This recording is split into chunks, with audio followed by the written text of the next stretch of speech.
We make a request from Hashem. Hashem, let yourself pour down. Uvarech es amcha es Yisrael. Bless us. Okay, so the person does his mitzvah. He says that he did everything correctly, and then he goes ahead. He makes a request from Hashem. Pour forth all the goodness, all the bracha onto this world. And it's interesting that we see from here that after a person does a mitzvah, there's this concept of going ahead and making a request and davening to Hashem for something.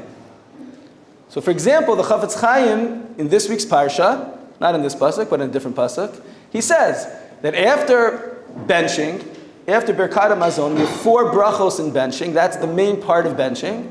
And after we finish, Umiko Tuv Lalama Yechasreinu, we say the 4th bracha, there's a whole set of harachamans that we add in to the bentching. Those are all requests. We just did a mitzvah of Birkat HaMazon after we eat, and then we automatically go into something unrelated to Birkat HaMazon. We just start going ahead and making requests. The Chafetz Chaim says, because of this idea, that after a person performs a mitzvah, it's appropriate to go ahead and make requests. Rabbeinu Yonah, in Zigeres HaTshuva, in Os Pei, if you want to look it up, says the same thing after a person goes ahead and gives tzedakah.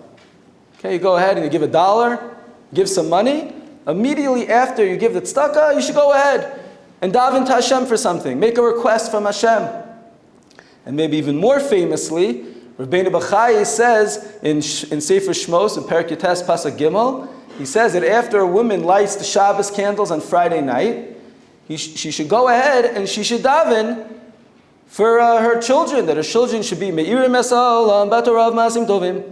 That comes from Rabbeinu Bachai. That's all. Okay, that you're supposed to go ahead and daven, that your children are able to shine forth with learning Torah and mitzvos. That's the appropriate thing. And we see that from this pasuk. You do a mitzvah, it's appropriate to go ahead and make a request from Hashem. It's an auspicious time for tefillah to be accepted. The question is why? So I'd like to suggest an answer, go a little bit deeper in understanding the power of a mitzvah. Okay, the Gemara says we're learning now Elu Mitzias, many of us, we're learning about lost objects. So the Gemara not in Maseches B'Metzia. Gemara Maseches Chulin and Daf Yud Beis talks about what happens if a person loses his chickens. I'm sure this has happened to many of us in this room. You lost your chickens. Okay, they ran out of the moshav, and they're all of a sudden you find it. You find the chickens. But the chickens were shechted. Someone went actually and shechted the chicken. So now you want to know, I found my chicken. Can I eat it? Can I eat this chicken? We don't really know who shechted it. Was it done appropriately? Is it kosher? We don't really know. So the Gemara goes through different scenarios. And the Gemara says, actually, you are allowed to shecht it as long as Rov Mitzuyin Esel Shchita Mumchanim, the people around that area, they actually know how to shecht, and they're Jewish people, etc. Whatever the conditions are, don't try this at home. First, look up the conditions, okay? But as long as the conditions are met, yeah, you lost your chickens, you found them shechted, you could go ahead and you could bring them home, put them in your freezer, you could barbecue them, you could go ahead and you could eat the chicken. Okay. Tosa says, how about, what would happen if you didn't lose your chicken, but your chickens were stolen?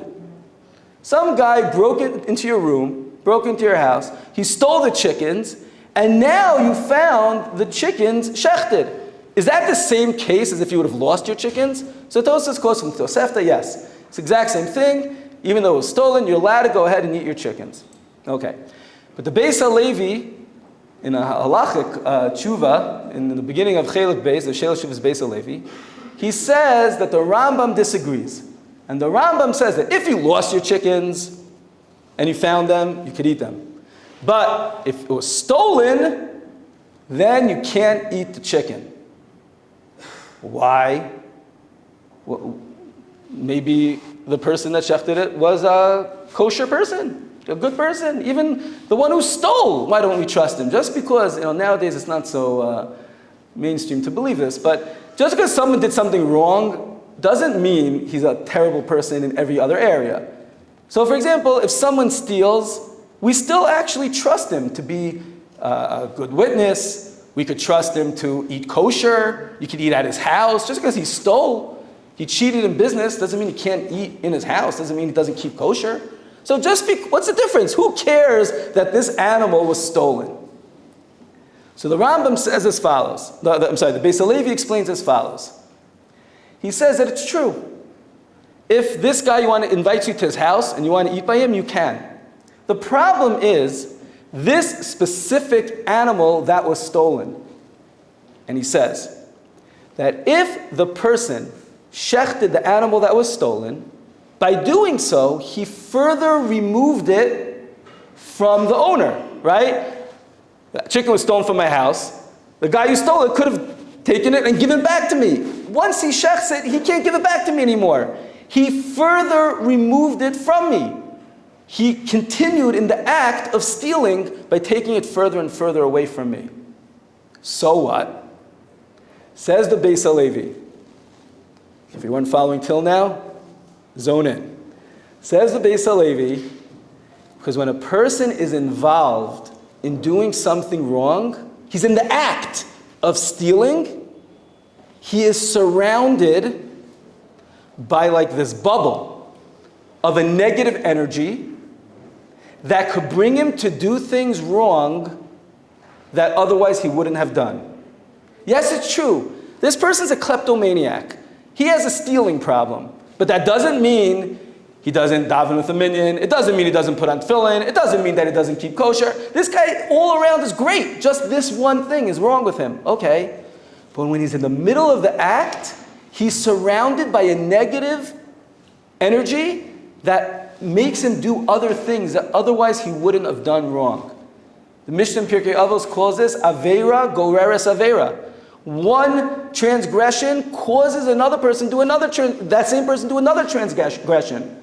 It keeps you bouncing around in this bubble with momentum to do things that you wouldn't have necessarily done beforehand because of this thing that you created around you. And Rabbi Chaim Volozhiner writes the exact same thing on the flip side.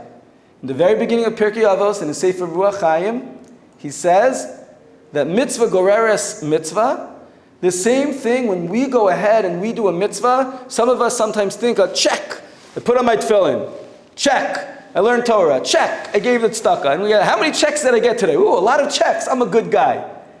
Rabbi Chaim Volozhiner says, it's much more profound than that. It's not just acts that we're doing, but every single time that we perform a mitzvah, we literally create a spiritual energy around us that allows us to go ahead and do more things, better things. We create those momentums. Okay, some of us might have been inside those balloons or those bubbles that people go into and then they bounce off of each other. You know what I'm talking about? You see that? Yeah, okay. You're getting a lot of heads shaking here. Okay, right? You go into these areas, and the more you bounce, it creates more momentum, creates more excitement, right? And it keeps you rolling into the next mitzvah. So you're going faster and faster and faster. You're standing inside this balloon in this ball, and you're just going and moving and moving and moving. He says that is what every mitzvah is. Every single time we do a mitzvah, we don't think about it this way. I give $1 to tzedakah, I give a shekel. I literally am being surrounded by this positive energy that helps move me forward.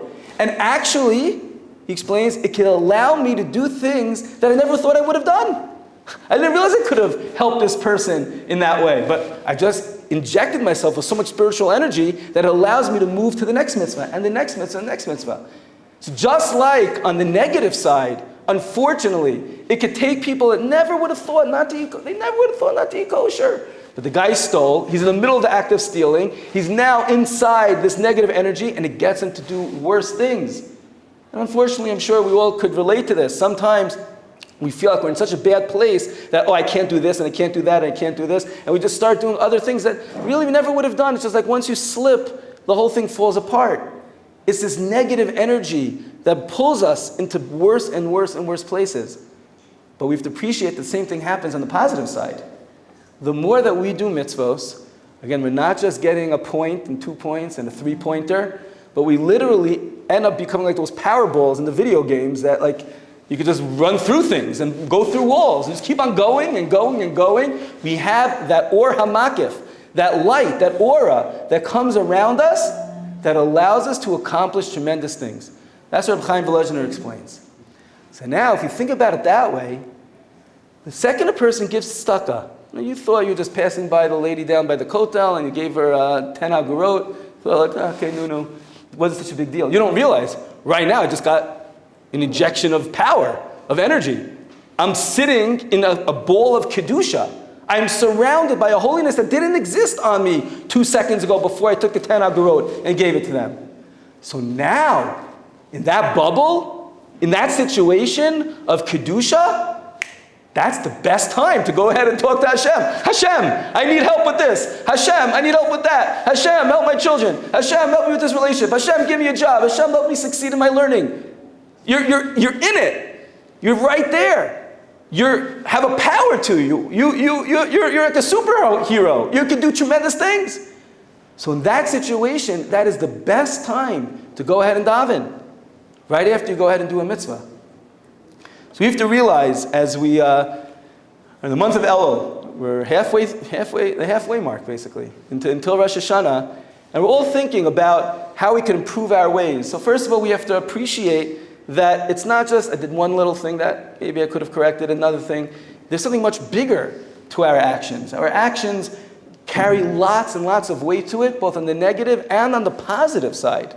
And I think if we would appreciate how good a mitzvah is, and how much it gives us, and how much energy, how much koach it gives us, it would be so much easier to give that tzedakah. It would be so much easier to speak nicely to that other person. It would be so much easier to go ahead and do that mitzvah that I'm not feeling right now. Because it's not just, okay, I'll do it. It's bringing on a whole aura of kedusha around us. And the more that we can appreciate and think about the mitzvos and the aveiros, Bezrat Hashem, that's going to motivate us to do more and more and more and more good. It will make it even easier for us to accomplish more and more and more good. And we'll be so much prouder of ourselves, and we'll be so much happier with everything that we're doing, because we're accomplishing so much more because of the power that we have. And we'll be able to hit all of the goals and even higher that we're all excited to go ahead and achieve. Everyone should have a Shavua Tov and a lot of Hatzlacha.